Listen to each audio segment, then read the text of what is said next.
News of the times.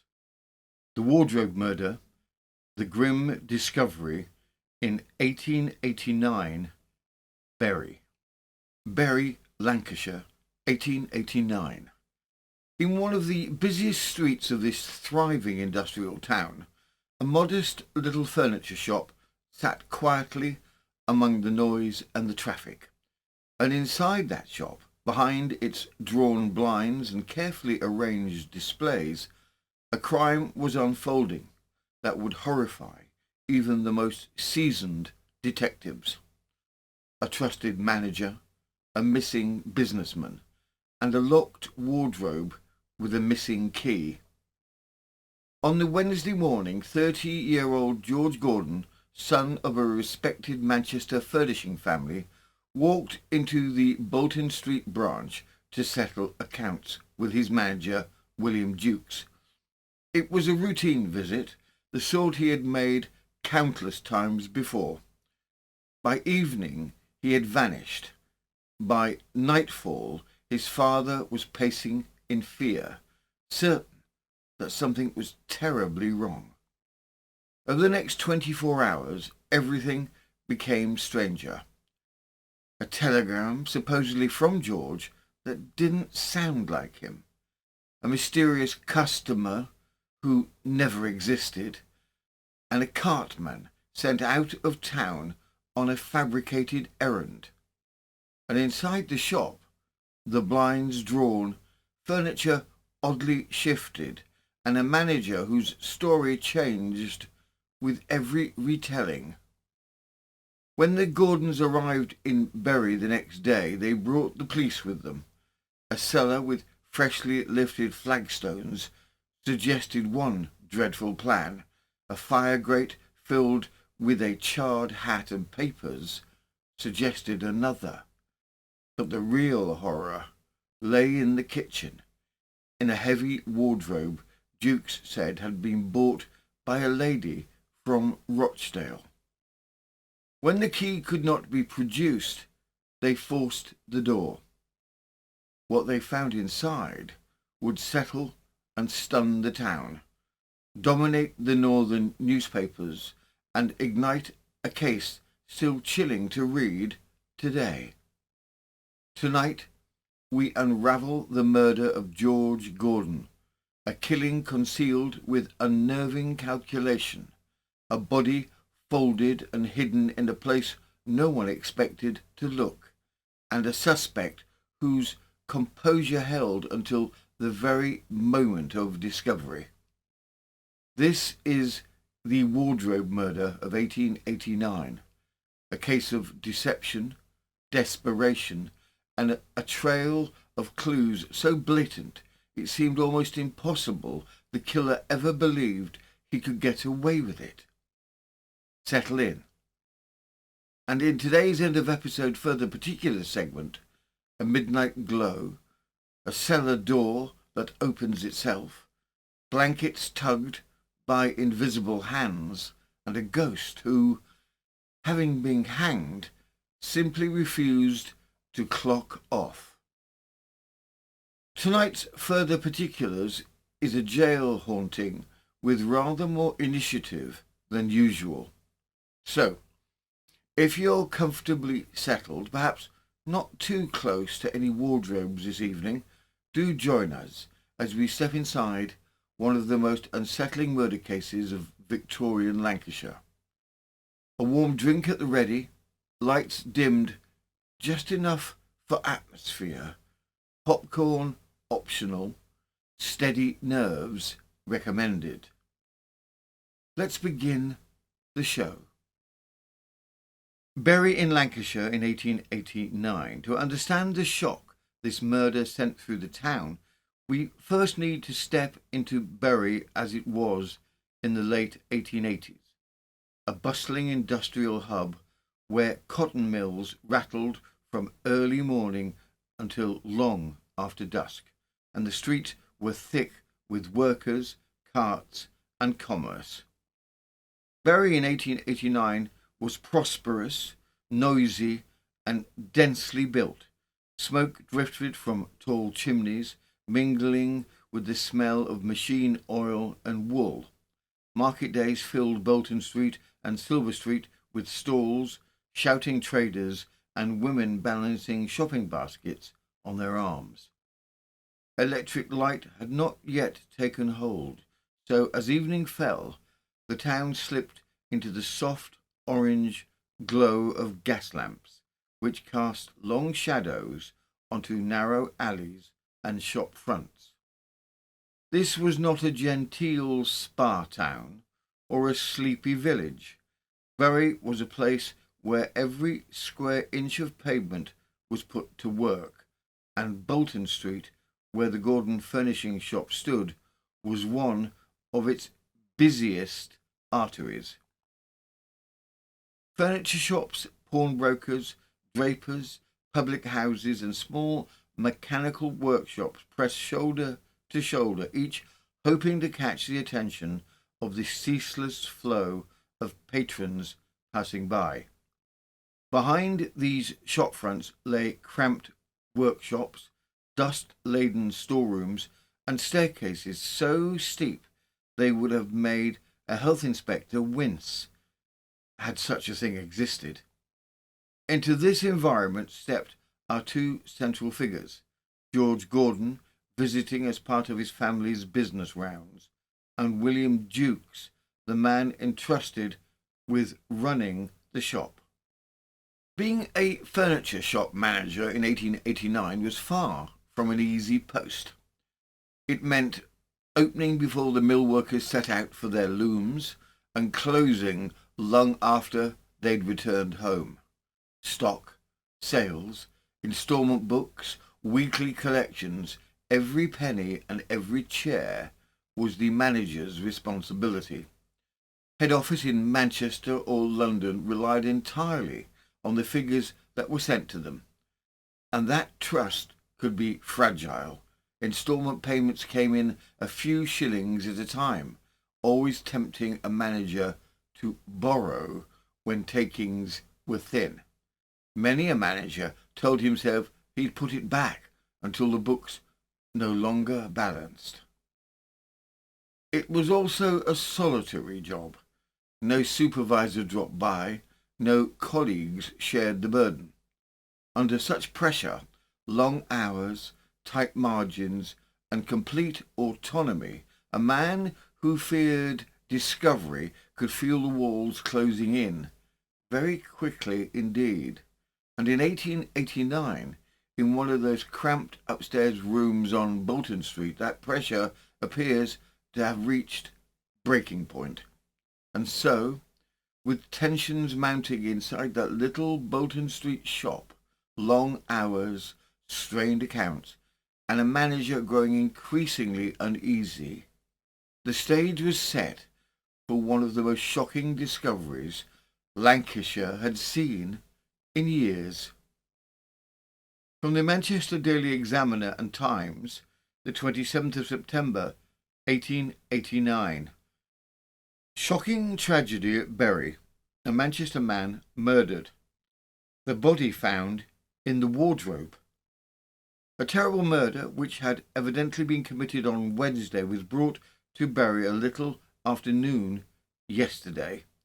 The victim was a Mr. George Gordon, son of Mr. Samuel Gordon of Chatham Hill, who is engaged in the furniture trade, while the man suspected of the deed is a manager for the firm, and his name is William Jukes. The Gordons have furniture establishments in Manchester, Bolton, Barnsley, Bury, and it is stated other towns as well. The shop in Bury is at 39 Bolton Street. It's not a particularly pretentious-looking place, but it was well stocked and is situated in one of the busiest parts of a remarkable busy street. The man Jukes had acted as the manager at Bury for 2 years or so. Prior to that, he was in a lawyer's office in Bolton, but he was not a native of that borough, his birthplace, it is understood, being Burton-on-Trent. On Wednesday morning he was waiting upon by the deceased Mr. George Gordon, who called in his usual way for a settlement of accounts, and also, presumably, to advise upon the management of the business. The two men were not upon the best of terms, and from circumstances which have come to light since, it is believed that they quickly came to words.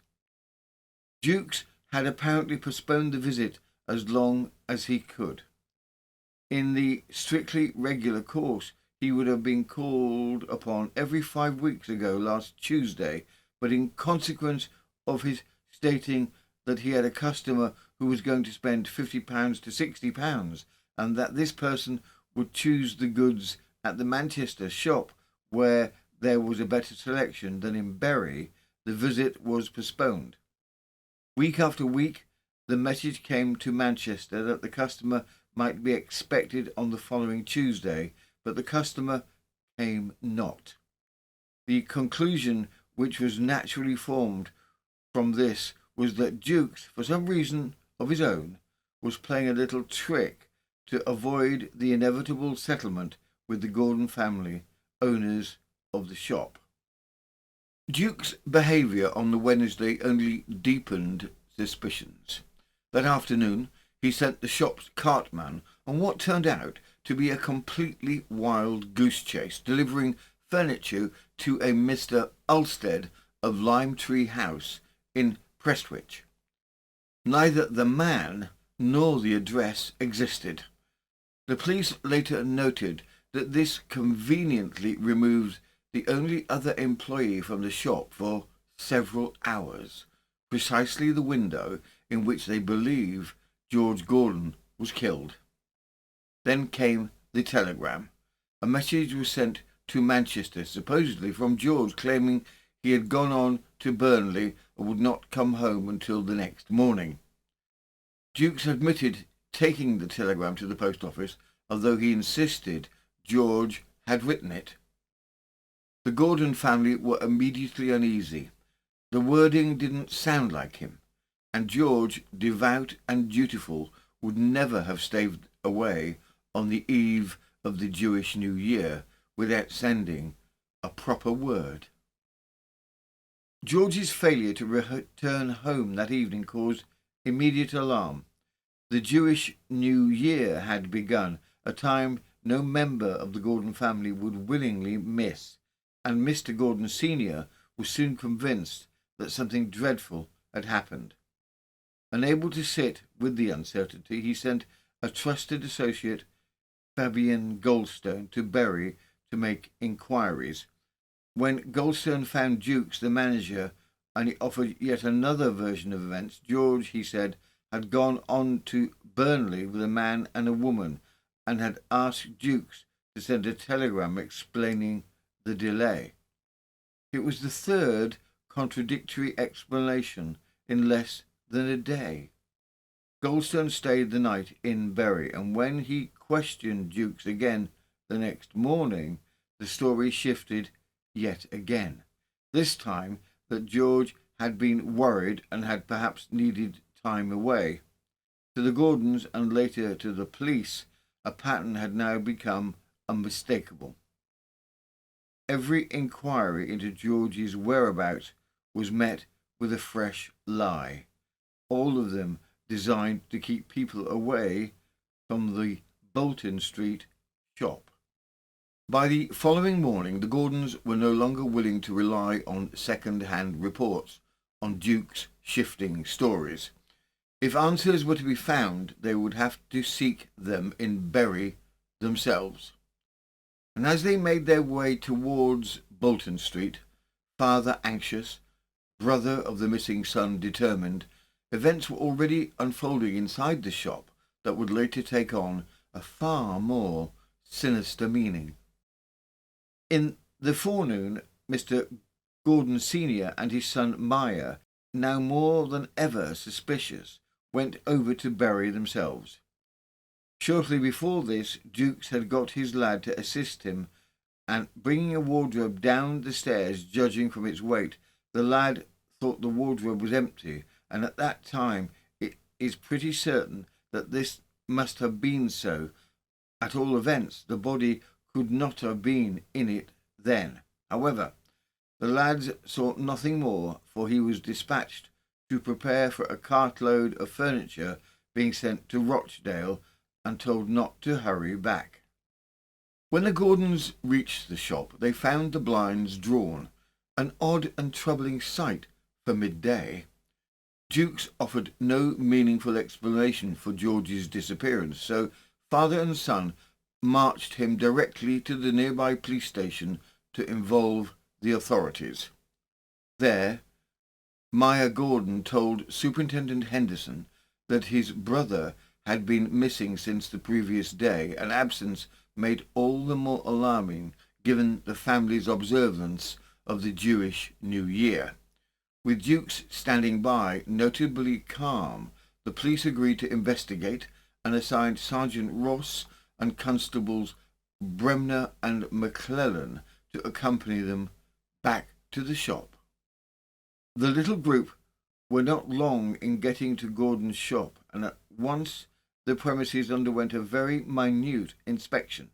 It was apparent to all that Jukes intended, if possible, to avoid these peregrinations about the shop, but the party were now joined by the deceased man's father, who persisted in the police looking into every place and everything.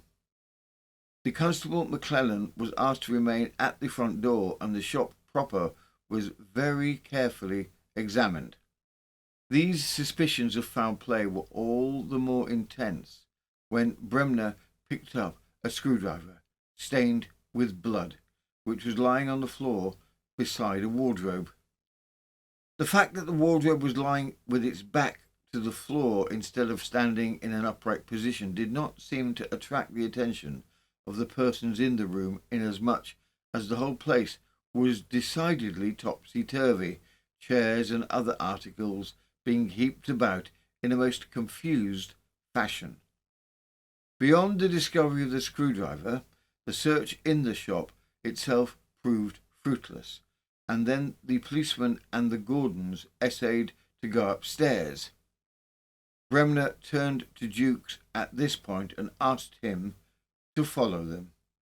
The police pressed on with their search, moving through the upstairs rooms, storerooms, empty chambers, blinds half drawn, but nothing there shed any light on George's disappearance. What did stand out, however, was Jukes' increasing reluctance to accompany them, and when the prospect of checking the cellar was raised, he objected, insisting there was nothing down there, a protest that only sharpened the officer's suspicions. The finding of the screwdriver had made both the police and the Gordons the more determined to solve the mystery, and Jukes was compelled to go with them into the cellar. Reaching the bottom of a flight of stone steps, the policemen saw immediately that they were about to make another important discovery. Right in the centre of the floor, 3 or 4 flagstones had been removed and put carelessly back in their place. Bremner raised one of them, and scraping the soil with his foot, he noticed that it was loose and easily removed. The Constable McClellan was asked to come down into the cellar, and he helped Bremner to take the adjoining flagstones from their places. It was found that the soil had been dug to a depth of several inches, apparently with the intention of making a grave for a body, but the work had been then suspended or abandoned. Continuing the search, the constables entered an old staircase beneath the shop, partitioned off from the cellar. In a corner under these steps there was a great heap of paper, and when it was rolled away, a new gardener's spade was discovered. One of the party turned to Jukes and asked him what he wanted a spade for, and why the flags had been pulled up in the cellar. In regards to the spade, Jukes said, "I bought it 3 months since," but he could not be persuaded to give any further explanation. Behind the front premises there is a small warehouse, which is also used in connection with the furnishing business, and the party next proceeded to explore this. In a fire grate were some ashes, and a close examination revealed that the fact that a number of books, papers, and other articles of clothing, as well as a hat, had been burnt, a portion of the hat being found. On the ironwork near the fire grate were bloodstains. Nothing further was found in the warehouse, and the bewildered party returned with Jukes to the shop. Then Mr. Meyer Gordon turned to the wardrobe alluded to and asked why it was in such a position. Jukes immediately became agitated, and when he answered, "It had been bought by a Rochdale lady, and the cart to take it away is waiting at the door," his voice was observed to falter. But Mr. Meyer Gordon, he tried the door of the wardrobe, but finding it locked, he asked about the key. Jukes said the purchaser had taken it away.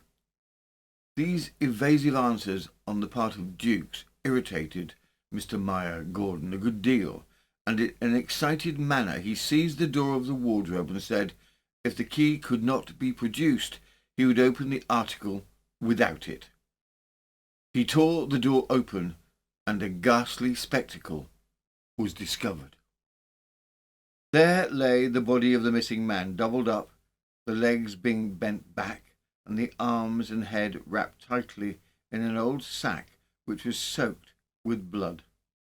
The bystanders seemed to take all this in at a glance, and without a moment's warning, the father and brother of the deceased pounced upon Jukes. The son clutched him violently by the throat, and it is said would have strangled him had not the policeman interfered, and with some difficulty compelled the assailants to relax their hold. Jukes trembled from head to foot, and he was speedily handcuffed and marched off to the police station. On arrival, he was searched, and a most important discovery was made. A key which fitted the lock of the wardrobe at Gordon's shop being found in his pockets, as well as a pocket handkerchief with blood stains upon it. Jukes was formally charged with the murder and taken to a cell where his earlier composure seemed to drain away. Though he had maintained a strikingly calm demeanour during the search, once confined, he spoke scarcely at all. Later that afternoon, police surgeon Dr. Robert Mitchell examined George Gordon's body ahead of the full post-mortem scheduled for the following morning, an examination that would confirm the extent of the violence used. The murderer had evidently been put to some trouble to get the body into the wardrobe. Not only had the legs been bent, but the boots had been removed and the head was bent to one side. The coat and trousers were smeared with blood, as also was the sacking about the head. 4 lacerated wounds were found on the front of the throat and on the left side, but these were among the least serious of the injuries. The left side of the face, cheek, and temple were very much swollen and discoloured, and there were 3 small puncture wounds on the cheek. The wound, which appeared to have been first inflicted, probably with a hammer, was between the eyes and the nose, and the result of the injury being that the left eye was almost forced out of its socket. There were 4 wounds on the left brow, the skull being smashed at that part, and there was also fearful wounds across the forehead and at the back of the head.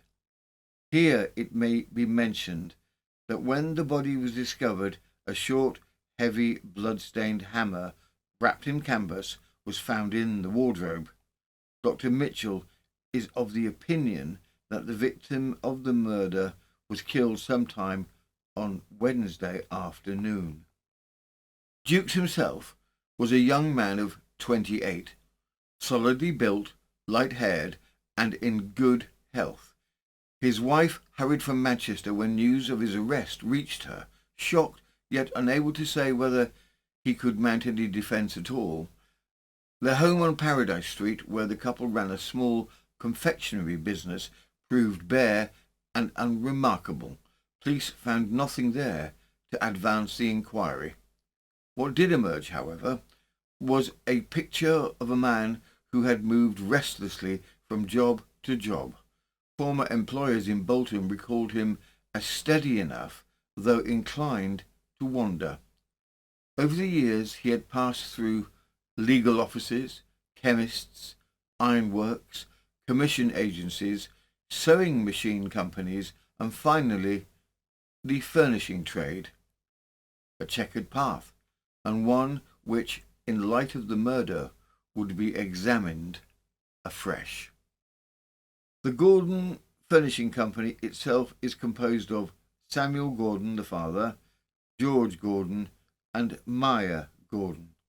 About 3 years ago, they established a branch at 29 Bolton Street in Bury, and for the last 2 years this branch was managed by William Jukes.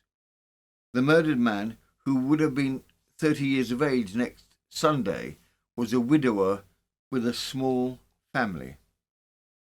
With the Gordon family structure clarified and Jukes' role firmly established, attention quickly turned to the question everybody in Bury was now asking.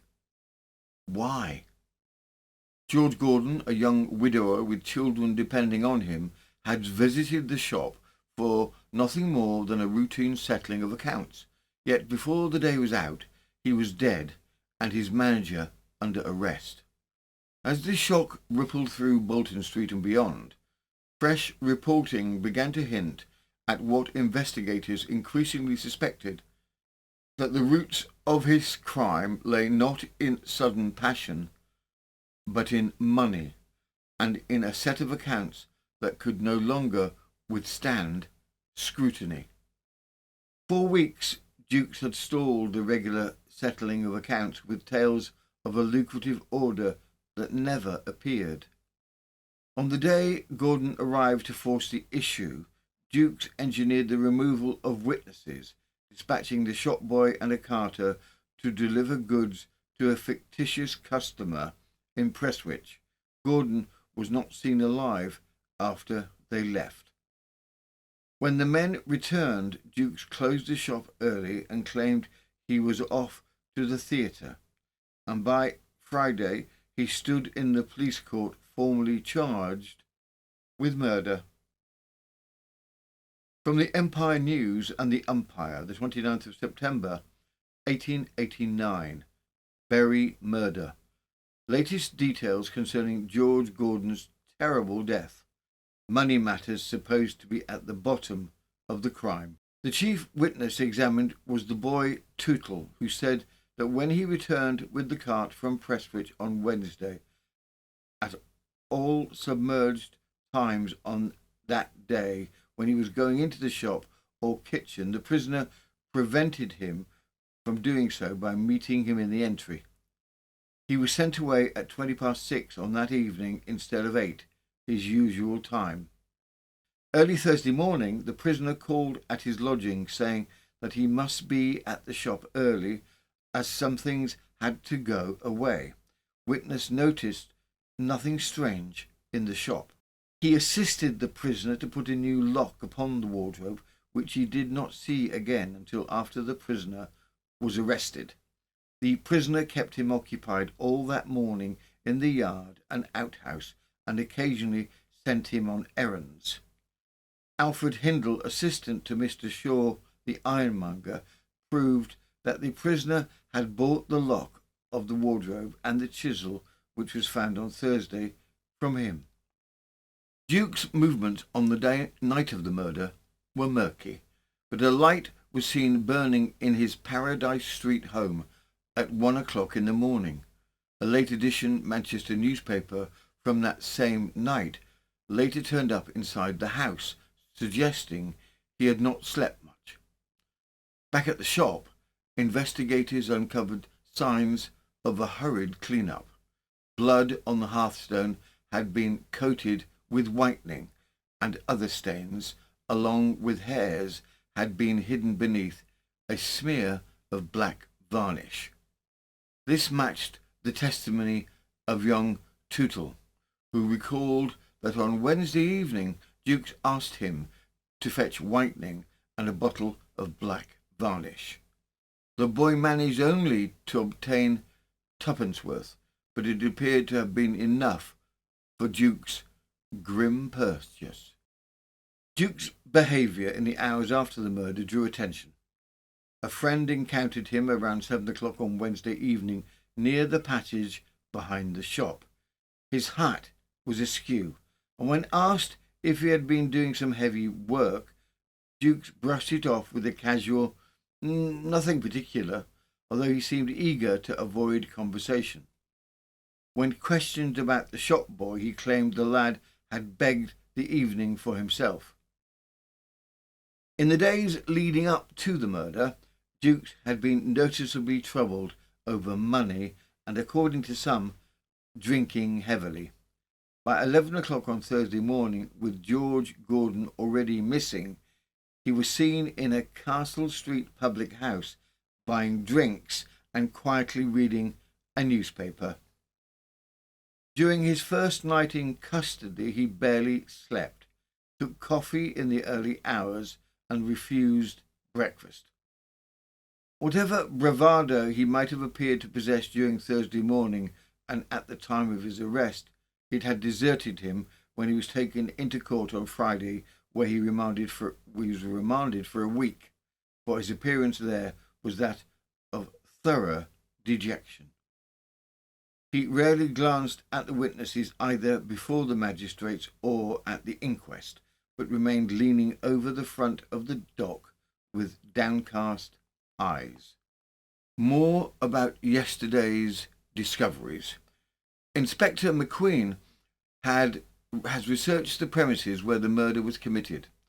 On the hearth in the kitchen where the body was found, bloodstains were found, but not until a thick coating of whitening had been washed off.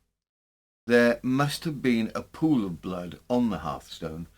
The indices are quite thick with blood. One corner of the fender is marked with patches of bloodstains. The prisoner evidently endeavoured to conceal the stains on the grate by black varnish. In the ash hole under the grate were pieces of charred bed ticking and also some burnt ticking bearing marks of gore. In the outhouse was found a considerable quantity of cinders and some burnt papers.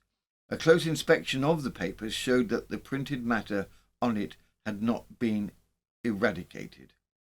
One large piece bore the words "payment on the easy system," rather than indicating that they were papers concerning the business. It is stated that a book belonging to the prisoner had been found at the house in Paradise Street, and it bears stains which have the appearance of blood.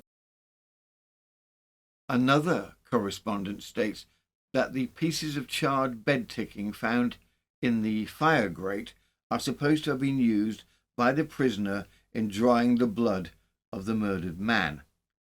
There was also the charred remains of a felt hat, and as such, a hat that belonged to the deceased was missing.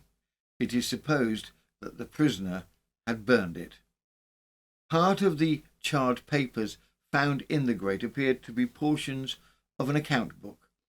A minute examination of the cellar discovered that under the flagstones which had been lifted, the earth had been disturbed for 2 or 3 inches. Yesterday, Saturday afternoon, an examination of the grates and sinks was made, and the prisoner's house in North Street, which had been shut up since the murder, was also searched. The frightful nature of the victim's wounds. The post-mortem examination has discovered that the blows which the deceased received at the hands of his murderer must have been of a fearful character. The whole of the skull had been smashed to such an extent that it is impossible to tell if the first blow was inflicted from behind or before. The other wounds caused by stabs are of a superficial description only, except that to the right eye, which had been burst, but that had not penetrated the brain. The post-mortem on the murdered man, Gordon, shows that several of the wounds were caused after death. From the Manchester Times, the 5th of October, 1889, the Bury murder. Conclusion of the inquest. Verdict of wilful murder against Jukes. At the inquest, the blood-stained wardrobe itself was brought into court. Jurymen examined it closely, its torn front explained as the work of Sergeant Ross during the frantic discovery. Apart from that, it was an unremarkably cheaply made piece of furniture, now infamous for its grim contents. The police then described the arrest. When officers told Jukes they had found a body locked inside a wardrobe, he was searched and a handful of keys removed from his pockets. Asked which one belonged to the wardrobe, Jukes calmly pointed it out himself, despite earlier insisting that the key had been taken away by the supposed Rochdale customer. Jukes continued to insist that George Gordon had gone to Burnley with a woman, repeating the same claim he made to the Gordons the day before. But the officers also testified to what they had seen inside the shop: whitening dropped along the passage, a hearthstone thickly coated in it, and the fire grate freshly darkened with varnish, clear signs of an attempt to cover blood. When the search led back to the wardrobe and the door was forced open, Mayor Gordon cried out, "He's here, you murderer!" Jukes replied, "Well, I haven't done it. I'll tell you all about it." But he never did. Once Jukes had been removed from the shop, officers forced open the remains of the wardrobe front and began the grim task of examining what lay inside.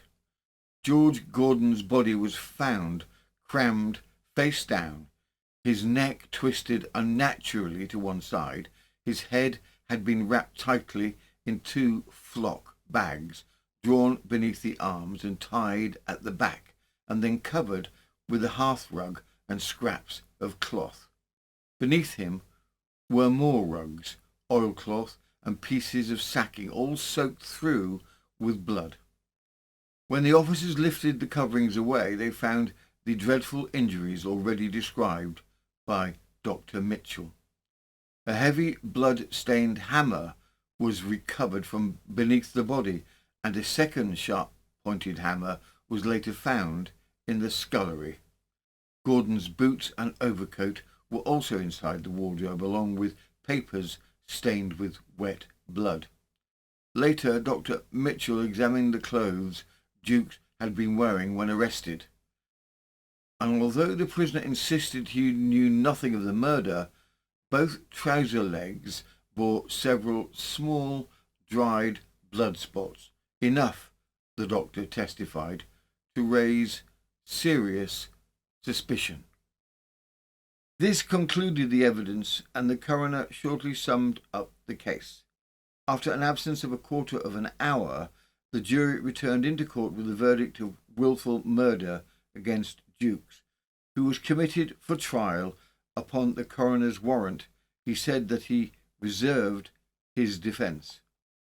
At last, on the 7th of December, the case of Regina versus Jukes came before the court. When the charges were read, Jukes pleaded not guilty in a soft, almost subdued voice, a delivery that convinced no one in the room that he truly believed it himself. And so the trial began. From the Manchester Times, the 7th of December, 1889, the Bury murder, trial of Jukes, statement by the prisoner, the sentence of death. The trial of William Jukes on the charge of having wilfully murdered George Gordon at Bury on the 25th of September was opened on Wednesday in the Crown Court at the Manchester Assizes before Mr. Justice Charles. Every available seat was occupied, and alike in the ladies' galleries and in the remaining space set apart for the public. The judge took his seat punctually at 10 o'clock, and the prisoner was at once placed at the bar. In the calendar his age was given as 28, but he looked younger. He has a low forehead, retreating eyes, and a light moustache. He wore an overcoat of yellowish hue, and round his neck was a gaudy red tie. As the indictment was read to him, he stood with his hands in his pockets, and although he once or twice cast a hasty glimpse at the jury, for the most part his eyes were on the floor. He returned a plea of not guilty, and the case was then opened. The prosecution opened with a clear assertion this was not a sudden quarrel, but the culmination of weeks of calculated deceit. They traced a pattern of forged letters and postcards written in the name of a fictitious customer, Mr. C. Alstead of Limehouse in Prestwich, a person and address that never existed. These supposed orders always arrived on the very days George Gordon would normally travel to Bury to inspect the books, conveniently delaying his visits and keeping him away from Jukes. On the day of the murder, the pattern held. Rather than meet Gordon, Jukes stayed in the Lord Nelson public house, sent a cabman with a misleading note, and later told Samuel Gordon a fabricated story about spending the morning with the imaginary Mr. Alstead.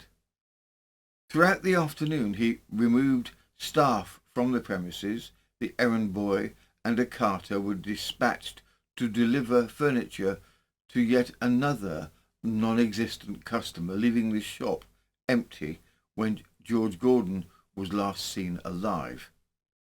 The Crown revisited the key physical evidence already aired at the inquest: a hearthstone, whitewashed to hide a pool of blood beneath, a grate freshly coated in black varnish, burnt papers, burnt fabric, and fragments of George's felt hat in the fire, disturbed flagstones in the cellar, the startings of a grave, and the whitening and varnish purchased by Jukes that same evening. 2 hammers were recovered, a light one and a heavy quarryman's hammer beneath the body, neither belonging to the shop. Medical witnesses describe injuries so severe they could not be explained by a fall or a mere struggle. The next morning Jukes bought a new lock, fitted it to the wardrobe, and arranged for the piece to be collected by a Rochdale customer, who also did not exist, an attempt, the Crown said, to remove the body entirely. His claim that the purchaser had taken the key away unravelled when the wardrobe key was found in his own pocket. As for motive, the prosecution pointed to the missing books and ledgers, the burnt fragments in the grate, and the mounting pressure of an audit Jukes had postponed for 5 weeks. Taken together, the forged orders, the lies, the removal of staff, the concealment of blood, the burning of documents, and the locked wardrobe, the Crown argued this was not a moment of passion, but a deliberate effort to cover a crime committed to prevent discovery. With the prosecution's case complete, the court prepared for the unexpected. William Jukes himself rose to speak. The prisoner expressed through Mr. Cottingham a desire to make a statement and was allowed to do so. Jukes, whose appearance was very pale and haggard, then left the chair on which he was sitting and stepped to the front of the dock. He put his arms between the bars which are fixed upon the top of the wooden framework, and, holding his hands firmly clasped in one and another, he said in a distinct voice, "Please, my lords and gentlemen, on the day in question, Mr. Gordon, the deceased, came to the shop in the morning, and I, having seen him, and knowing that I was in drink, I did not wish to see him, and tried to avoid seeing him. In the afternoon I saw him, and he was very angry at not seeing me in the morning. I told him that I was very sorry for it, having done so, and with that he says, 'The Jewish New Year commenced at 6 o'clock, and I have 5 weeks' business to look to today, having not been here for 5 weeks, and I will take the books with me and examine them at home.' With that he went out, apparently to go to the station, but returned again in a short space of time, and pulled off his coat and said he would see the order go to Prestwich. He asked me what had to go. I told him that amongst the articles was a mirror, a large mirror with a gilt frame, and he insisted me to take this off the wall in the shop and take it into the house. I put it on the table, and it accidentally slipped out of my hand, and the glass came out of the frame. Well, of course, on the top of what I had done, he was very angry, very violent, and he asked me if I had any tools to repair it. I said I had. I got him some wood to make wedges of, and an old knife, a table knife, and the hammer produced. He was just in the act of chopping a piece of wood for the wedge when he said, 'I have a good mind to throw you out of the shop.' I said, 'Well, you can discharge me, but you mustn't hit me.' And so he says, 'Who are you talking to?' And with that he rushed at me with the hammer, and I met him. No, I did not meet him the first time. I avoided him. He turned round on me again with the hammer. I met him, put my heels behind his, and threw him, and he came on to the fender with the head to the back. And in my passion and having drink, I really did not know what took place. I believe I did strike him on the forehead with the hammer, but it might equally have been my life that had been taken as his. I had not defended myself. Having finished his statement, the prisoner looked intently at the jury for about half a minute, evidently trying to learn the impression he had made upon them, and then he slowly turned round and sat down. The prosecution, in summing up, urged the jury to look plainly at the evidence. There was, they argued, no sign that Jukes had been drunk, no shattered mirror or torn clothing to support his tale of a sudden struggle, and no case of manslaughter or self-defence, they said, had ever involved injuries as savage as those inflicted on George Gordon. The absence of a single bruise on Jukes, set against the destruction of records, the false telegrams, and the concealment of the body, spoke more loudly than his story. The defence countered by insisting that Jukes had avoided Gordon for weeks, hardly the behaviour of a man planning murder.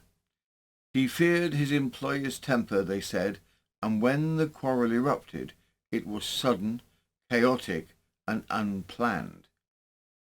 Jukes himself admitted he struck Gordon in a moment of panic and drink-fuelled anger. Everything that followed, the whitening, the varnish, the lies, was the desperate improvisation of a man who had lost all reason in the aftermath, not a calculated killer. The jury were asked to weigh intention. Was this a cold-blooded murder or a terrible act committed in fear and followed by disastrously foolish concealment? His lordship, in summing up, said the provocation might no doubt reduce the crime of killing a fellow being from murder to manslaughter, but it was his duty to tell them, in the plainest possible terms, that provocation caused by angry words did not reduce the crime of murder to manslaughter. The judge reminded the jury that angry words alone could never turn a killing into manslaughter. For the law to see the act as anything less than murder, there must have been real immediate danger, something that would make it a reasonable person fear for their life. Jukes claimed exactly that, and that Gordon came at him with a hammer, forcing him to defend himself. The jury must decide whether this account was true. To do so, the judge said they should look carefully at everything surrounding the act: Jukes's behaviour beforehand, any motive he might have had, what he did afterwards, and most telling of all, the nature of the injuries inflicted. If they believed Jukes truly feared for his life, the charge would fall to manslaughter. If not, it remained murder. The jury retired, and after an absence of 12 minutes returned into court with a verdict of guilty. The prisoner, who was standing at the front of the dock, evidently maintaining his self-control by strong effort, made no reply when asked if he had anything to say why sentence of death should not be pronounced. He did not change his position during the brief further period that he remained in the dock, except to throw a furtive glance at the judge as his lordship put on the black cap. Mr. Justice Charles, in passing sentence, said, "William Jukes, the jury have found you guilty of the crime of wilful murder, and I think I am bound to say that for myself I cannot see any other conclusion at which they could justify and properly have arrived at." His lordship then passed sentence of death in the usual form.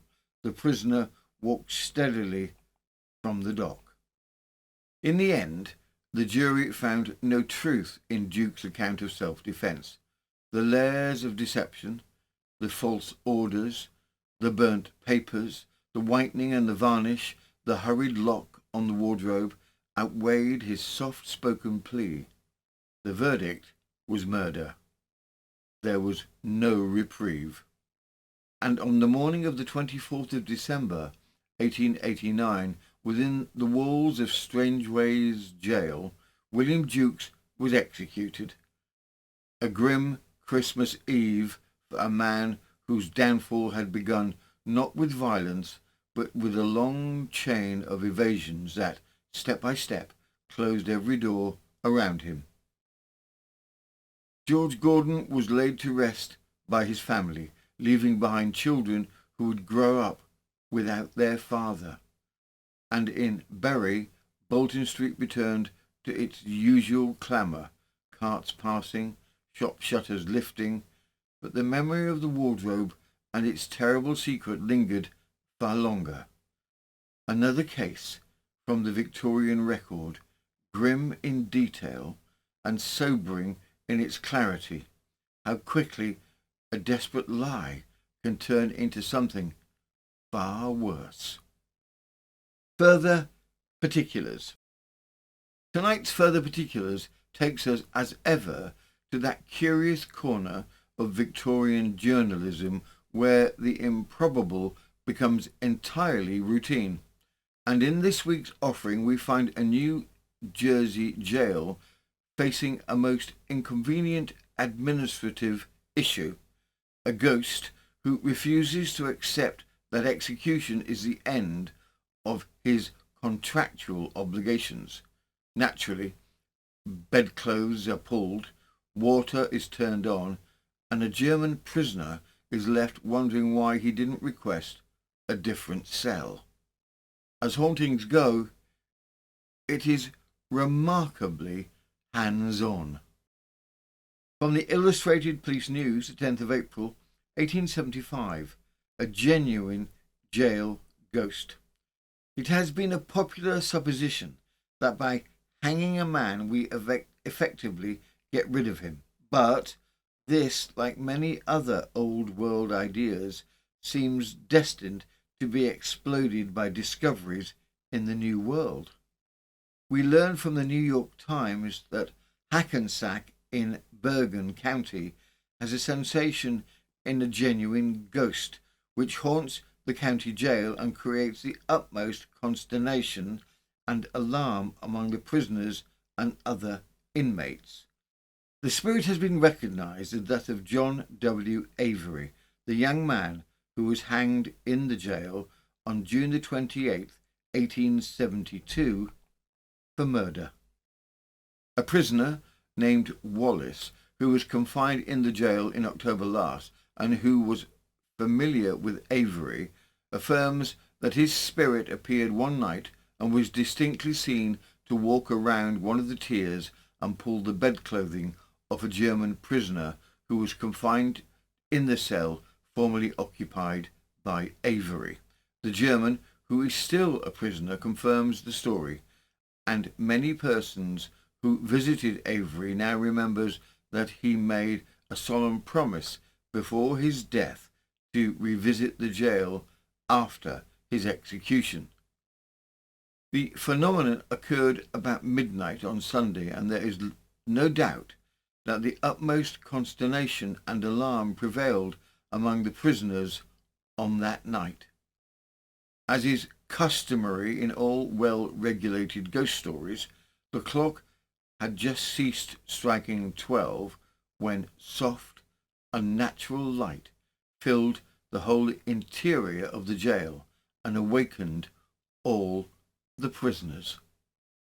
Some of them were terror-stricken, buried their heads beneath the bedclothing, while others seemed to be paralysed so that they could not move, and were thus to be unwilling witnesses of the supernatural scenes and sounds that followed. They aver that they had heard one of the windows raised and felt the cold in. Then the shadowy form of a man, all plainly visible except his legs, between the bars and up to the stairs to the top tier of cells.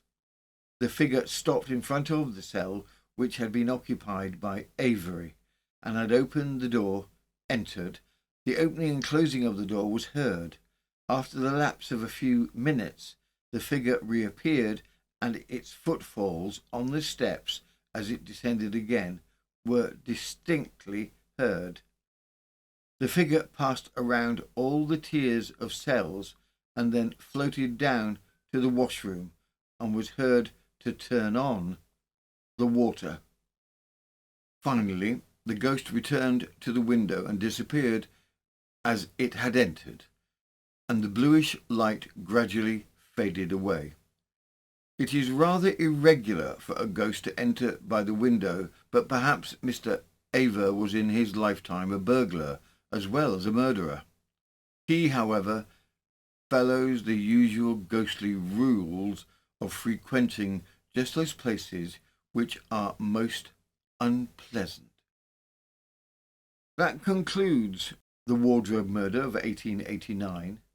If you found it interesting, disturbing, or simply a good excuse to postpone your ironing, do give the video a like, a share, and share it with a neighbour, ideally one who owns a hammer for entirely innocent purposes. And for those who want more, our Patreon has the full News of the Times archive, over 800 episodes, daily uploads, multiple exclusive series, and absolutely no adverts, all for a very modest £5 per month. You have been listening to News of the Times, and I am Robin Coles, collector of obscure footnotes, occasional tea temperature specialist, and someone who now eyes wardrobes with a touch more caution than strictly necessary.